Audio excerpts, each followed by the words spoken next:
नमस्कार दोस्तों, GK stocks में स्वागत है। आज का अपना टॉपिक है दिल्ली पुलिस एग्ज़ाम्स 2023।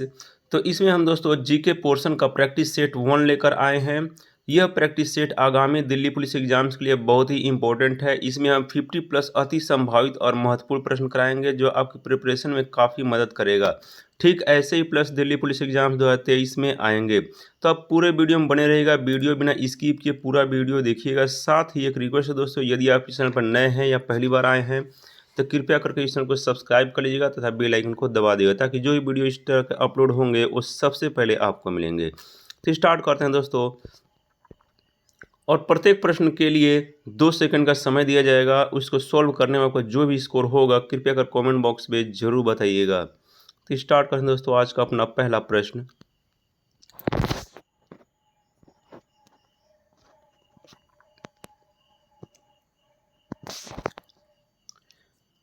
पहला प्रश्न है, प्रसिद्ध पुस्तक द लाइट ऑफ एशिया किसके द्वारा लिखी गई है?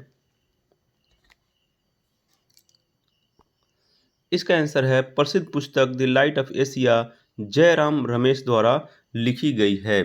यह पुस्तक एक गौतम बुद्ध पर आधारित महाकाव्य जैव कविता है। और अगर ये पूछे द लाइट ऑफ एशिया किसे कहते हैं, द लाइट ऑफ एशिया किसको कहा जाता है, तो इसका आप जवाब देंगे गौतम बुद्ध को लाइट ऑफ एशिया कहा जाता है।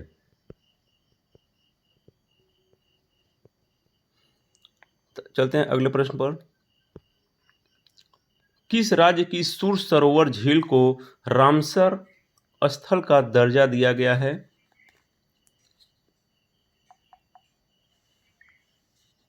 यह भी बहुत ही इंपॉर्टेंट क्वेश्चन है। इसका आंसर है उत्तर प्रदेश। उत्तर प्रदेश राज्य के आगरा में स्थित सुर सरोवर झील को रामसर स्थल का दर्जा दिया गया है। इंपॉर्टेंट पॉइंट देखते हैं, सुर सरोवर झील को कीथम झील भी कहते हैं। पूछ सकता है कि कीथम झील कहाँ पर है, या कीथम झील को जो दर्जा दिया गया किस राज्य में है, तो बताएंगे उत्तर प्रदेश। चलते हैं अगले प्रश्न पर।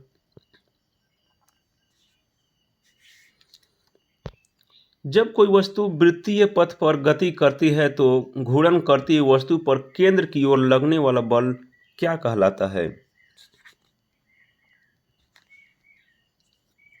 ये सारे प्रश्न बहुत ही इंपॉर्टेंट है दोस्तों। इसका आंसर है केंद्र की ओर लगने वाला बल अभिकेंद्रीय बल कहलाता है। जब कोई वस्तु वृत्तीय पथ पर गति करती है तो केंद्र की तरफ लगने वाला बल अभिकेंद्रीय बल कहलाता है।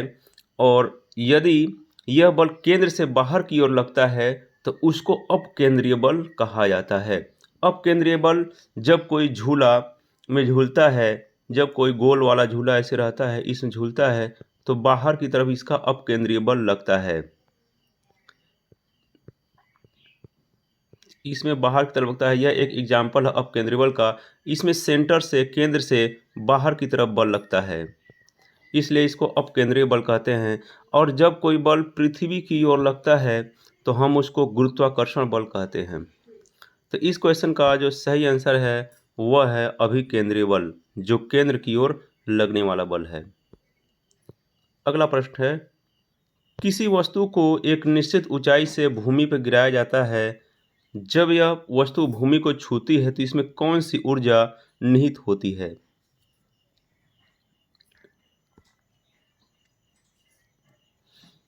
इसका आंसर है गतिज ऊर्जा। जब कोई वस्तु एक निश्चित ऊंचाई से नीचे गिराया जाता है और भूमि को छूती है तो उसमें गतिज ऊर्जा निहित होती है। यह भी बहुत ही इम्पोर्टेंट है। और तापीय ऊर्जा जो होता है, तापीय ऊर्जा जो तापमान बढ़ने पर उत्पन्न होता है उसको तापीय ऊर्जा कहते हैं। तापीय ऊर्जा जब हम किसी पानी को गर्म करते हैं तो उसमें तापीय ऊर्जा होती है। स्थितिज ऊर्जा वह ऊर्जा होती है जो एक जगह स्टोर होकर रहती है। जैसे हम घड़ी में चाबी दे देते हैं तो वह स्थितिज ऊर्जा होती है, एक निश्चित समय पर काम करती है। रासायनिक ऊर्जा वो होती है जो अपना एक रूप से दूसरा रूप में चले आने पर वापस नहीं आती है, उसको रासायनिक ऊर्जा कहते हैं। तो इसका जो सही आंसर है वह होगा गतिज ऊर्जा। अगला प्रश्न है, चालक तार की पीवीसी द्वारा कोटिंग करके क्या रोका जा सकता है?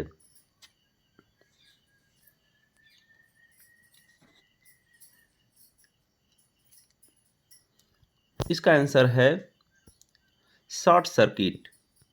शॉर्ट सर्किट रोका जा सकता है चालक तार की पीवीसी द्वारा कोटिंग करके शॉर्ट सर्किट को रोका जा सकता है, क्योंकि पीवीसी जो होता है वह एक विद्युत रोधी पदार्थ है।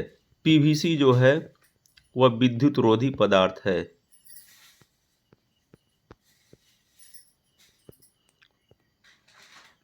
चलते हैं अगले प्रश्न पर। एक फेम्टो बराबर होता है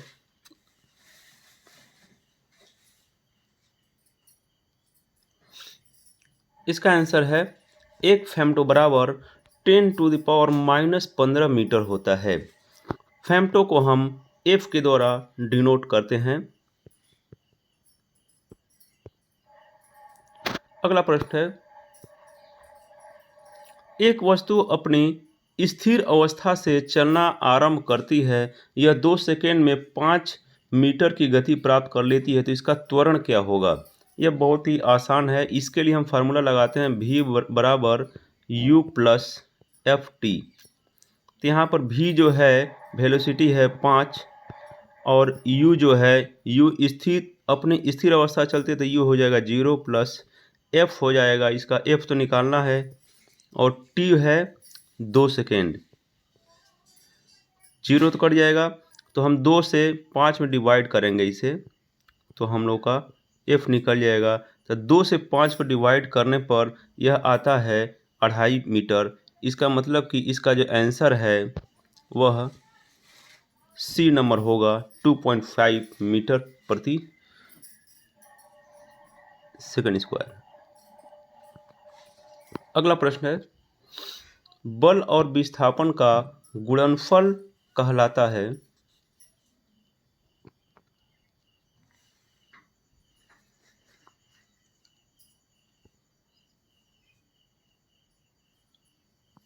इसका आंसर है कार्य। बल और विस्थापन का गुणनफल कार्य कहलाता है। यह बहुत ही इंपॉर्टेंट है। इसके साथ एक और चीज़ इंपॉर्टेंट है, बल द्वारा किसी वस्तु के विस्थापन में किया गया कार्य शून्य होता है। बल द्वारा किसी वस्तु के विस्थापन में किया गया कार्य शून्य कहलाता है। अगला प्रश्न है, प्रभावी राजस्व घाटे की संकल्पना को सर्वप्रथम किस बजट वर्ष में लागू किया गया था?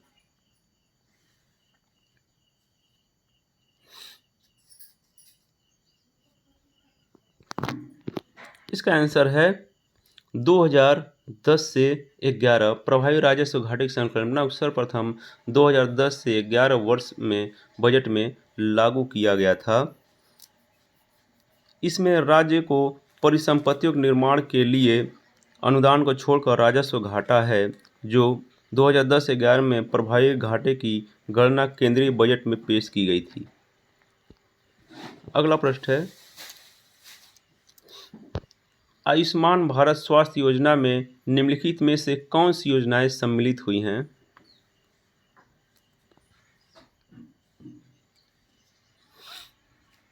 इसका आंसर है आयुष्मान भारत योजना में राष्ट्रीय स्वास्थ्य बीमा योजना भी सम्मिलित हुई थी, वरिष्ठ नागरिक स्वास्थ्य बीमा योजना भी है, राष्ट्रीय जीवन बीमा योजना भी है। इसका मतलब कि यह तीनों जो है, तीनों इसमें सम्मिलित नहीं, सॉरी इसमें ये सम्मिलित नहीं होगा। इसमें जो है राष्ट्रीय स्वास्थ्य बीमा हो गया, वरिष्ठ स्वास्थ्य बीमा योजना हो गया, राष्ट्रीय जीवन बीमा योजना ये नहीं है, राष्ट्रीय जीवन बीमा योजना नहीं है। इसका मतलब इसका जो आंसर होगा वह होगा D, option D. Option D इसका सही आंसर होगा। ए और बी, राष्ट्रीय स्वास्थ्य बीमा योजना और वरिष्ठ नागरिक स्वास्थ्य योजना। अब देखते हैं, आयुष्मान भारत स्वास्थ्य योजना लागू हुआ था 1 अप्रैल 2018 में। इस सभी लोग याद करेंगे, कई बार एग्जाम्स में आता है कि भारतीय आयुष्मान भारत स्वास्थ्य योजना कब लागू हुआ था? तो 1 अप्रैल 2018 बताएंगे।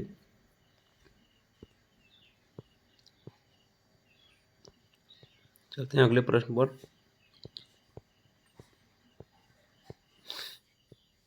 अगला प्रश्न है, सार्वजनिक वितरण प्रणाली पीडीएस का संचालन किसके द्वारा किया जाता है?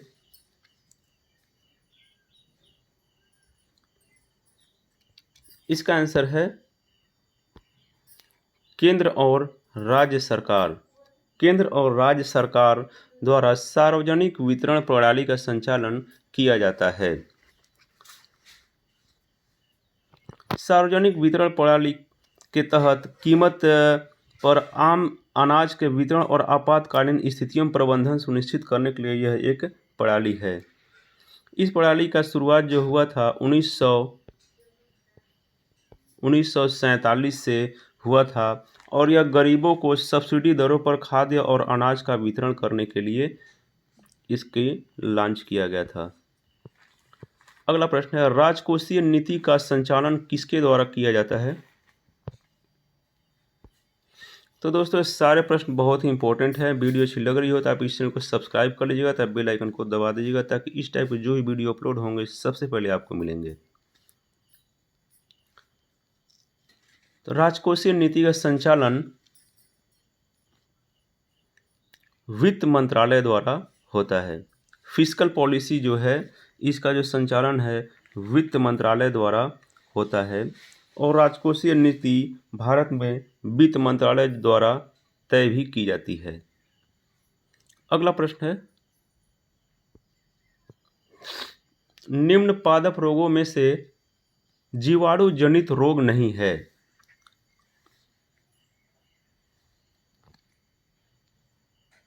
इसका आंसर है मूंगफली का टिक्का रोग।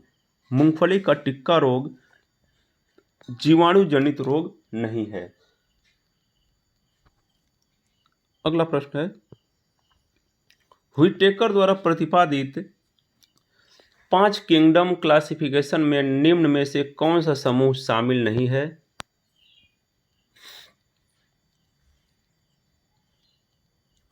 इसका आंसर है प्रोटोजोआ। व्हिटेकर के प्रतिपादित 5 किंगडम क्लासिफिकेशन में प्रोटोजोआ जो है यह शामिल नहीं है, क्योंकि व्हिटेकर का जो 5 किंगडम वाला क्लासिफिकेशन था उसमें थे पशु, पौधा था, ये भी आप नोट करिएगा कि कौन कौन सा चीज़ था, कवक था, प्रोटिस्टा था और मोनेरा था। ये 5 थे, पशु, पौधा, कवक, प्रोटिस्टा और मोनेरा, लेकिन प्रोटोजोआ नहीं था, इसलिए इसका जो ऑप्शन है बी सही है। प्रोटोजोआ इस क्लासिफिकेशन में शामिल नहीं था। अगला प्रश्न है, जब प्लाज्मा में से फाइब्रिनोजेन नामक प्रोटीन निकाल लिया जाता है तो शेष प्लाज्मा को क्या कहा जाता है?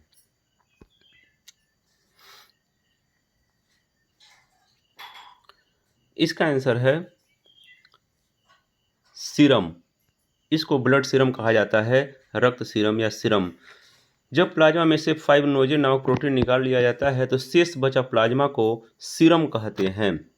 अब देखते हैं कि फाइब्रिनोजेन जो है इसका काम क्या है। तो फाइब्रिनोजेन जो है यह खून बहने से रोकता है। ये खून बहने से रोकता है।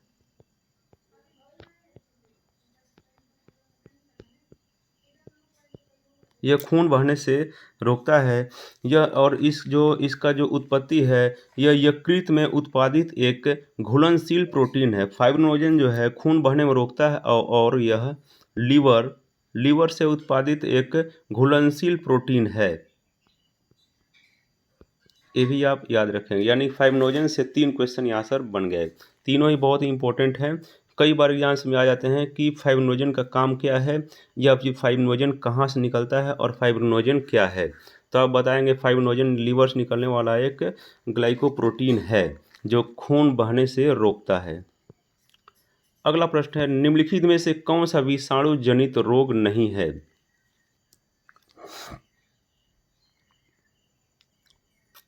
इसका आंसर है पेचिस। पेचिस विषाणु जनित रोग नहीं है। पेचिस जो है यह एक जीवाणु वाला रोग है जो सीजेला के कारण होता है। सीजेला जो सीगेला है,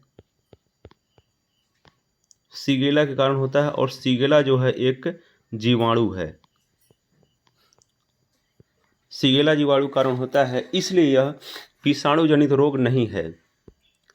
अगला प्रश्न है, निम्नलिखित में से कौन सा युग्म सही सुमेलित नहीं है? ये सारे प्रश्न प्रीवियस एग्जाम्स में आ चुके हैं, तो आप इसको अच्छी तरह से तैयार करिएगा और अपने डायरी में एक जगह नोट भी करते जाइएगा। इसका आंसर है ऑप्शन सी, विटामिन ए का गठिया रोग सुमेलित नहीं, क्योंकि इसमें रिकेट्स जो है विटामिन डी की कमी से रिकेट्स होता है, ये तो ठीक है।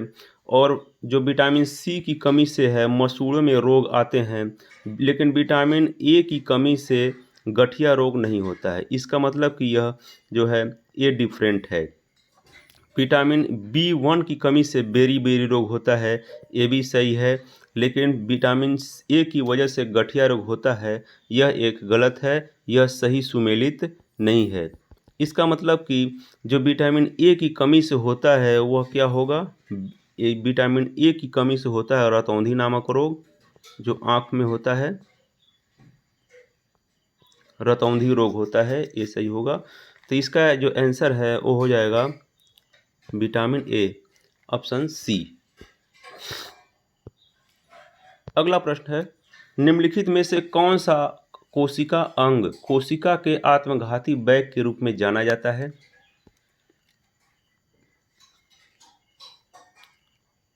इसका आंसर है लाइसोसोम। लाइसोसोम को कोशिका के आत्मघाती बैग के रूप में या आत्मघाती थैली के रूप में जाना जाता है।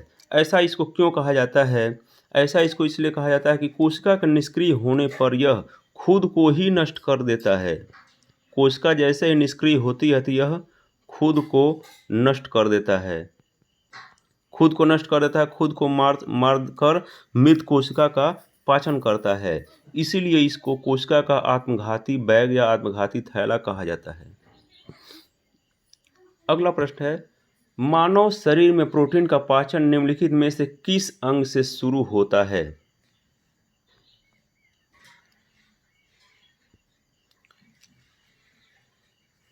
इसका आंसर है आमाशय।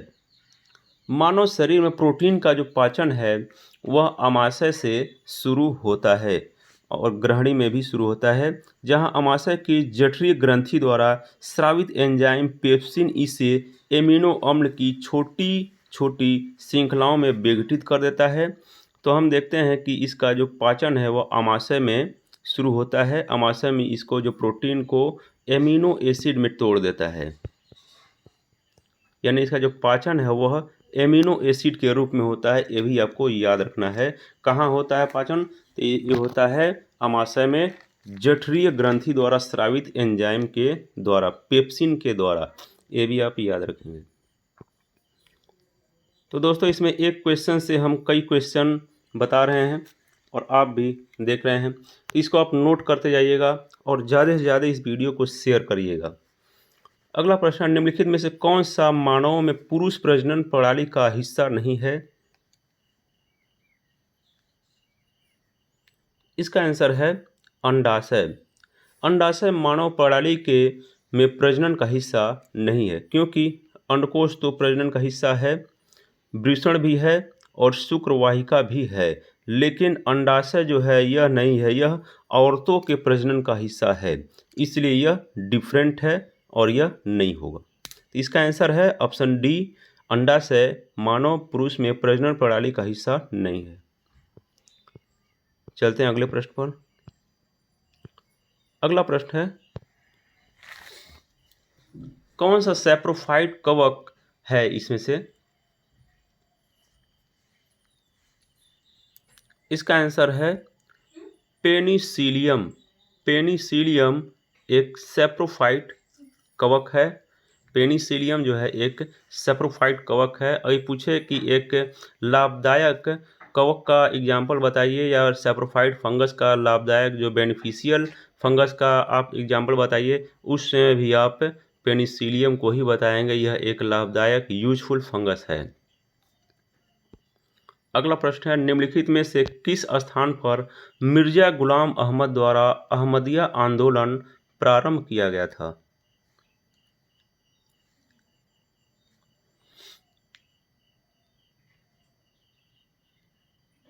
इसका आंसर है गुरदासपुर। गुरदासपुर में मिर्जा गुलाम अहमद द्वारा अहमदिया आंदोलन प्रारंभ किया गया था। इससे रिलेटेड और पॉइंट देख लेते हैं। तो ये जो अहमदिया आंदोलन है, अहमदिया आंदोलन शुरू हुआ था 1889 में। ये भी आप याद रखेंगे, अहमदिया आंदोलन 1889 में शुरू हुआ था गुरदासपुर में मिर्जा गुलाम अहमद द्वारा। अगला प्रश्न है, निम्नलिखित में से किसके द्वारा 1920 में प्रथम all India trade union Congress की स्थापना की गई थी?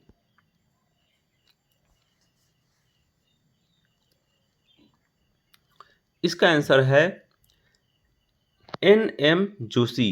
एन.एम. जोशी द्वारा 1920 में प्रथम all India trade union Congress की स्थापना की गई थी। अगला प्रश्न है, सप्त क्रांतियां या 7 क्रांतियां का समाजवादी विचार किसके द्वारा प्रस्तावित किया गया था? इसका आंसर है राम मनोहर लोहिया। राम मनोहर लोहिया द्वारा सप्त क्रांति का विचार, समाजवादी विचार प्रस्तावित किया गया था।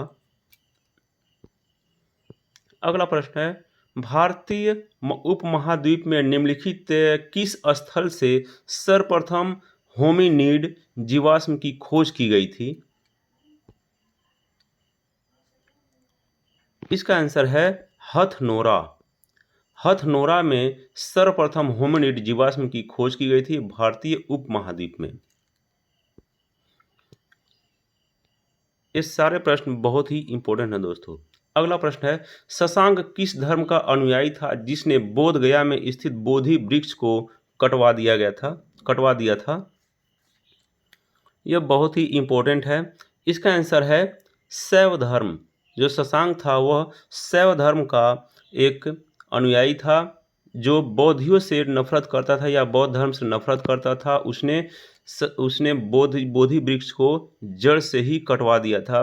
लेकिन इससे रिलेटेड और भी एक चीज़ आपको बता देते हैं। जो बोधि वृक्ष है इसको 3 बार कटवाया गया था, लेकिन 3 बार ये फिर जीवित हो गया। पहले बार ये एक सम्राट अशोक की एक पत्नी के द्वारा कटवाया गया था। उसमें फिर ये उससे नए नए पेड़ उग गए, फिर वो कुछ सालों तक रहा। फिर उसके बाद शशांक ने इसको कटवाया, फिर भी वो नहीं हो पाया। फिर उसमें से पौधे निकल गए। फिर वो प्राकृतिक आपदा आने से वहाँ पर नष्ट हो गया, लेकिन फिर उसके बाद में वहाँ पर नष्ट हो गया था। लेकिन उसकी एक डाली लगा करके फिर बोधि वृक्ष को तैयार कर दिया गया। तो वह बोधि वृक्ष आज भी है, जिसको 3 टाइम्स कटवाने की कोशिश किया गया था पर वो नष्ट नहीं हुआ। अगला प्रश्न, निम्नलिखित में से किसे शांत घाटियों का देश कहा जाता है?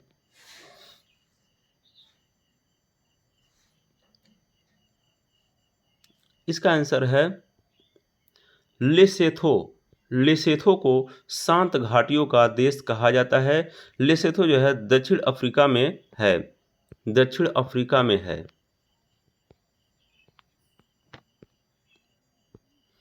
अगला प्रश्न है, अंडमान निकोबार द्वीप समूह का सबसे उत्तरी द्वीप कौन सा है? ठीक ऐसे ही प्रश्न पूछे जाते हैं जो सीधे सीधे नहीं रहते हैं, कुछ उसमें घुमा कर रहते हैं। जैसे इसमें पूछ रहा है सबसे उत्तरी द्वीप कौन है, जिसको बहुत ही कम लोग पढ़ते हैं। इसका आंसर है लैंडफॉल द्वीप। लैंडफॉल द्वीप जो है सबसे उत्तरी द्वीप है अंडमान निकोबार द्वीप समूह का। इसको भी आप याद रखेंगे। अगला प्रश्न है, विश्व में सर्वाधिक स्वर्ण खान भंडार किस देश के पास है? इसका आंसर है सर्वाधिक स्वर्ण खान भंडार जो है चीन के पास है। विश्व में सर्वाधिक सोने की जो खान का जो भंडार है वह चीन के पास है। अगर ये पूछे कि विश्व में सर्वाधिक स्वर्ण भंडार किसके पास है, खान नहीं पूछे, सिर्फ स्वर्ण भंडार पूछे, तो इसके आप जवाब देंगे संयुक्त राज्य अमेरिका के पास सर्वाधिक स्वर्ण भंडार है। और ये पूछे सर्वाधिक स्वर्ण खान भंडार किसके पास है, तो आप बताएंगे कि चीन के पास है। अगला प्रश्न है, परीक्षा बांध किस नदी पर बनाया गया है? यह भी बहुत ही इम्पोर्टेंट है। ऐसे ही छुपे हुए क्वेश्चन जो रहते हैं एग्जाम्स में पूछे जाते हैं, जो बहुत ही ईजी होते हैं लेकिन कोई ध्यान नहीं देता उन पर। इसका आंसर है बेतवा नदी। बेतवा नदी पर परीक्षा बांध बनाया गया है। यह बेतवा नदी कहाँ पर है? तो बेतवा नदी उत्तर प्रदेश में है, यूपी में है बेतवा नदी, जिस पर परीक्षा बांध बनाया गया है। अगला प्रश्न है, भारत के सबसे कम जनसंख्या वाला राज्य कौन सा है?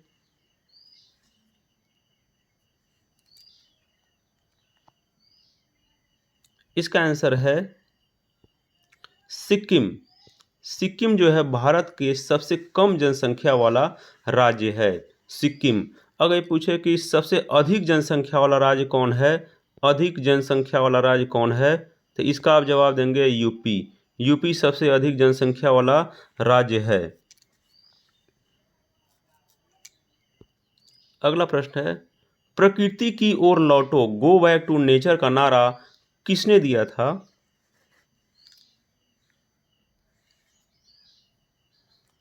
इसका आंसर है रूसो। रूसो नामक एक दार्शनिक ने प्रकृति की ओर लौटो का नारा दिया था। रूसो थे फ्रांसीसी दार्शनिक जिन्होंने यह नारा दिया था।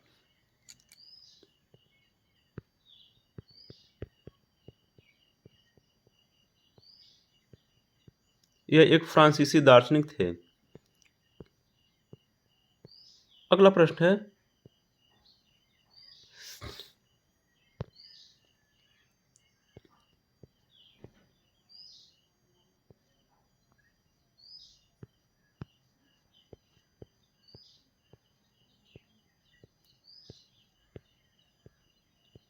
बुद्ध चरितम पुस्तक के लेखक निम्नलिखित में से कौन थे?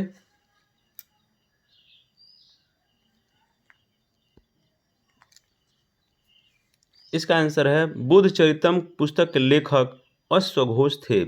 अश्वघोष बुद्ध चरितम के लेखक थे। इस पुस्तक में बुद्ध की जीवनी के बारे में इन्होंने बताया है, उनकी सारी जीवनी के बारे में बताया है। और अश्वघोष जो थे एक कनिष्क के दरबार में रहते थे, कनिष्क के दरबारी थे, सम्राट कनिष्क। अगला प्रश्न है, नौसेना दिवस कब मनाया जाता है? इसका आंसर है 4 दिसंबर को नौसेना दिवस मनाया जाता है। अगला प्रश्न है, भारतीय संविधान के किस अनुच्छेद में अंतर्राष्ट्रीय शांति और सुरक्षा तथा भारत के विदेश नीति का वर्णन किया गया है?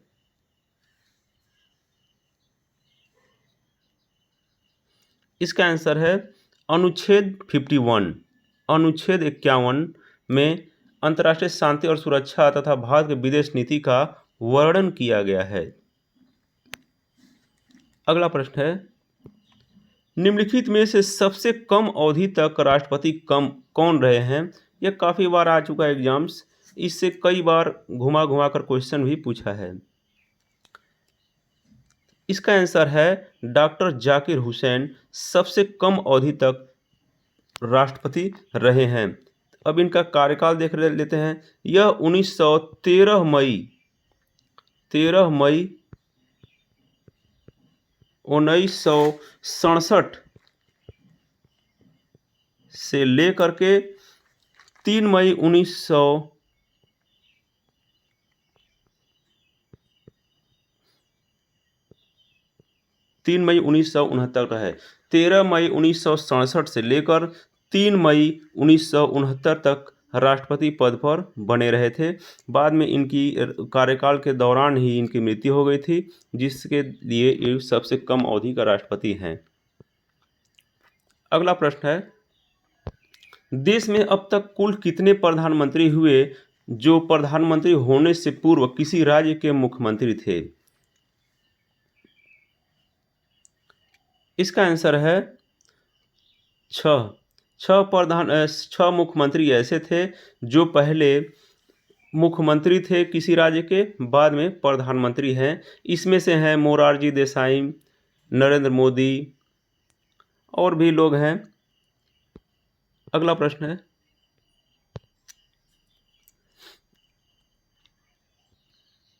भारत के मूल संविधान में लोकसभा की सदस्य संख्या कितनी निश्चित की गई थी? इसका आंसर है 500। भारत के मूल संविधान में लोकसभा की सदस्य संख्या 500 निश्चित की गई थी। अगला प्रश्न है, भारतीय संसद के द्वितीय या उच्च सदन का गठन कब हुआ था?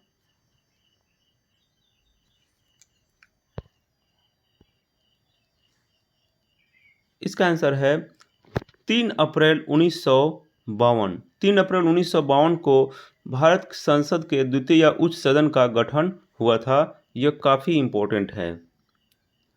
अगला प्रश्न है, निम्नलिखित में से राष्ट्रीय विकास परिषद का भारत में कौन सा प्रमुख कार्य है? तो विकास परिषद का जो कार्य है वह देखते हैं। विकास परिषद कार्य है योजना के क्रियान्वयन हेतु राज्यों के संसाधनों एवं प्रयासों को गतिशील करना, ये भी कार्य है। दूसरा है सभी महत्वपूर्ण क्षेत्र में सामान्य नीतियों का विकास करना, यह भी कार्य है राष्ट्रीय विकास परिषद का। और देश के सभी क्षेत्रों में संतुलित विकास का सुनिश्चित करना, यह भी कार्य। यानी कि ये तीनों जो कार्य हैं राष्ट्रीय विकास परिषद का भारत में है। इसके लिए इसका आंसर होगा ऑप्शन डी, उपर्युक्त सभी इसका आंसर होगा। अगला प्रश्न है, भारत के संविधान में सम्मिलित आपातकालीन उपबंध किस देश के संविधान से प्रेरित है? इसका आंसर है जर्मनी। भारत के संविधान में सम्मिलित आपातकालीन उपबंध जर्मनी से प्रेरित है या जर्मनी से लिया गया है। अगला प्रश्न है, धुआं स्मॉग आवश्यक रूप से वायुमंडल में निम्नलिखित उपस्थिति के कारण होता है। इसका आंसर है नाइट्रोजन तथा सल्फर के ऑक्साइड के कारण। नाइट्रोजन और सल्फर ऑक्साइड के कारण स्मॉग का वायुमंडल में उपस्थिति होती है या इसी कारण इसका निर्माण होता है स्मॉग का। अगला प्रश्न है, MnO2 मैग्नीज ऑक्साइड में Mn की ऑक्सीकरण संख्या कितनी होती है? इसका आंसर हो जाएगा ऑप्शन डी 4, यानी कि जो 4 होती है। Mn की ऑक्सीकरण संख्या 4 होती है मैग्नीज ऑक्साइड। अगला प्रश्न है, माणिक्य और नीलम रासायनिक रूप से कैसे जाने जाते हैं?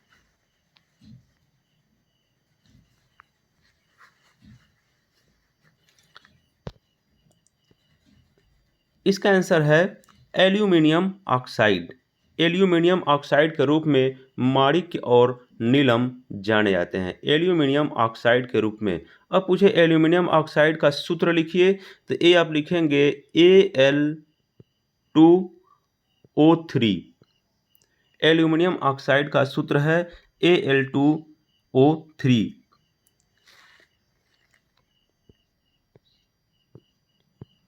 अगला प्रश्न है, निम्नलिखित ईंधनों में से कौन सा न्यूनतम वायु प्रदूषण करता है? यह सबसे कम प्रदूषण करने वाला कौन सा ईंधन है इसमें से? तो हम देखते हैं मिट्टी का तेल जो है यह तो बहुत ज़्यादा ये करता है, प्रदूषण पैदा करता है। डीजल से भी प्रदूषण होता है। हाइड्रोजन से बहुत ही कम मात्रा में होता है। कोयला भी बहुत प्रदूषण करता है, इसलिए इसका आंसर हो जाएगा ऑप्शन सी, हाइड्रोजन। हाइड्रोजन जो है ये सबसे कम प्रदूषण पैदा करता है। अगला प्रश्न है, पानी आयनिक लवण का सुविलायक है क्योंकि।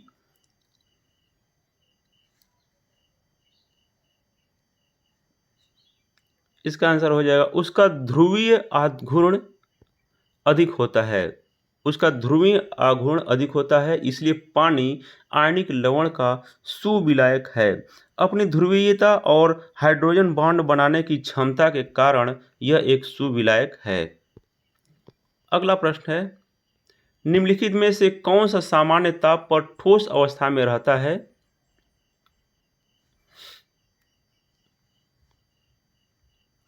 इसका आंसर है आयोडीन। आयोडीन सामान्य ताप पर ठोस अवस्था में रहता है।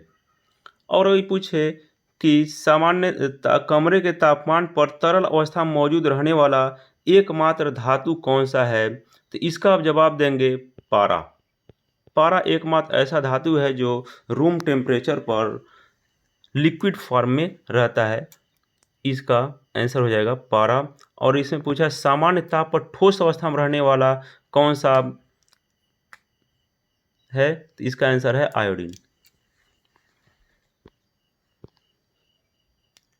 अगला प्रश्न, निम्नलिखित में से कौन सी जनजाति दिवाली को शोक त्योहार के रूप में मनाती है? इसका आंसर है थारू। थारू जनजाति जो है दिवाली को शोक के रूप में मनाती है क्योंकि इनकी मान्यता है कि इस दिन इनके पूर्वज जो है पूर्वजों की इनको छोड़कर दुनिया से चले गए थे, इसलिए पूर्वजों की याद में उस दिन ये पूजा करते हैं। पूर्वजों की ये पूजा करते हैं, पूर्वजों के मरण स्थल पर जाकर उनकी पूजा करते हैं और दिवाली को एक शोक रूप में मनाते हैं। अगला प्रश्न है, सतकोशीय बाघ रिजर्व किस राज्य में है?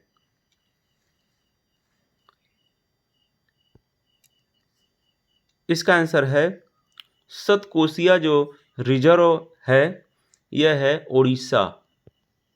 ओडिशा राज्य में सतकोशीय बाघ रिजर्व है। अगला प्रश्न है, निम्नलिखित में से कौन सा मिलान सही नहीं है? तो देखते हैं, देश और घास के मैदान हैं, तो इसमें से ब्राज़ील में कैंपोस घास पाई जाती है, सही है। हंगरी में पुस्टाज घास पाई जाती है, ये भी सही है। ऑस्ट्रेलिया में वेल्ड पाया जाता है, ऑस्ट्रेलिया में जो है वेल्ड पाया जाता है, यह ऑप्शन सही नहीं है। अफ्रीका में सवाना के घास के मैदान पाए जाते हैं, ये भी सही है। इसका मतलब इसका ऑप्शन सी सही होगा। ऑस्ट्रेलिया में वेल्ड घास नहीं पाई जाती है, ऑस्ट्रेलिया में डाउन्स पाए जाते हैं। डाउन्स घास के स्थल हैं, घास के मैदान है, घास कटिबंधीय क्षेत्र है जहाँ पर डाउन्स पाया जाता है। इसका मतलब ऑस्ट्रेलिया में डाउन्स पाया जाता है, वेल्ड नहीं पाया जाता है। वेल्ड एक दक्षिण अफ्रीका का खुला क्षेत्र है जो वीराना जैसा है, जहाँ पर घास भी कम है, पेड़ भी बहुत कम है, छोटे छोटे झाड़ियाँ जैसी हैं, वो होता है। वेल्ड जो है ये दक्षिण अफ्रीका का एक खुला हुआ क्षेत्र है। इसका मतलब इसका ऑप्शन सी जो है ये सही है। तो ये था दोस्तों 50+ most important and selected questions जो आपके दिल्ली पुलिस एग्जाम्स के लिए बहुत ही इंपॉर्टेंट है, अन्य एग्जाम्स के लिए भी बहुत ही इंपॉर्टेंट है क्योंकि इसमें सारे सिलेक्टेड क्वेश्चंस कराए गए हैं। तो ऐसे ही क्वेश्चन पाते रहने के लिए इस चैनल को आप सब्सक्राइब कर दीजिएगा तथा इस वीडियो को अपने दोस्तों के पास शेयर जरूर करिएगा। तो thanks for watching friends, like and subscribe my channel GK stocks. जय हिंद।